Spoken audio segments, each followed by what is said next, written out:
ស្ដីបងប្អូនគ្នាបន្ទាប់ពីខ្ញុំបានទៅសាកថ្មជីវិតរយៈពេលពី3ថ្ងៃមកឥឡូវយើងដល់វគ្គយើងចេញរកលុយវិញណាបងប្អូនគ្នាខ្ញុំនៅបឹងកេងកងតែអេបបើកអេបមកព្រាមទាញខ្ញុំមកម្ដុំបឹងផលិតវិញហើយឥឡូវខ្ញុំដល់ហាងហើយបងប្អូនគ្នាតពីចប់ការងារទី1មកខ្ញុំបានការងារទី2នៅម្ដុំវត្តកោះ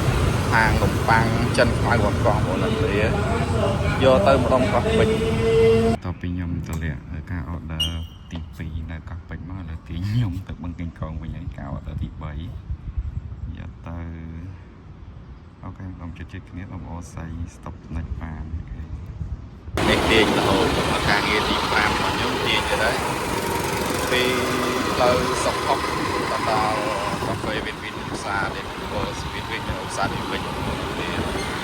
ហើយថ្លៃសេវានេះតាម2200យើងទាញដល់ការងារទី1របស់ខ្ញុំទាញបាន Express ព្រឹកតាំងពីឧស្សាហ៍នេះពោទី7អ្នកគ្នាដឹកតាំងពីមុខពលានរហូតដល់បរិយសែនសុខបរិយពុកថ្មីសែនសុខមានខុនដូមានអីនេះឥឡូវខ្ញុំដាក់គោលដៅទៅផ្ទះវិញហើយព្រោះឥឡូវមកឆ្ងាយម៉ោង10ហើយអញ្ចឹងយើងដាក់គោលដៅទៅផ្ទះយើងវិញទៅឃើញលោបាន Express បងពីបងអីចឹងណាដល់នេះខ្ញុំដាក់គោលដៅទៅផ្ទះឥឡូវខ្ញុំបានការងារមួយនៅផ្លូវមរណភាពចិត្តជីកម៉ុងយកទៅកាណានិយា Tower បានថ្លៃជើង6000អូខេជើងនឹងចូលផ្ទះហើយការងារទី8ពេលបងប្អូនគ្នាចេញពេលថ្ងៃម្ដងទៀតហើយការងារទី9របស់ខ្ញុំដឹកbroccoli pizza ឥឡូវខ្ញុំបានចូល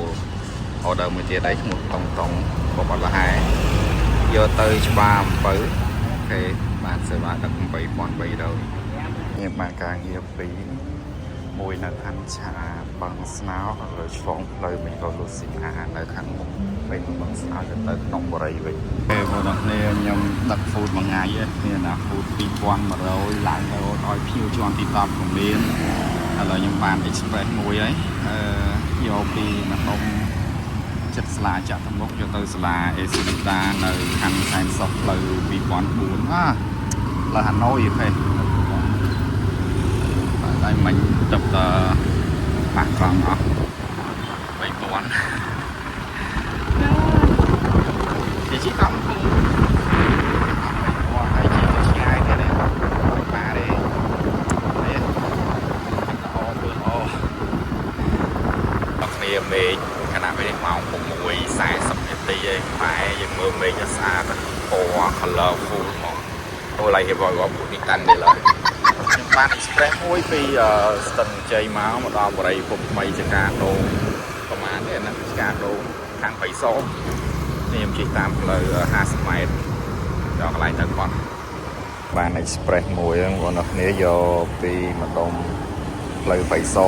ហើយបៃសោនេះផ្លូវក្រោយចកាដូងក៏ផ្លូវបរិយពុកថ្មីចកាដូងយកទៅផ្លូវ Stop Nokia អូខេ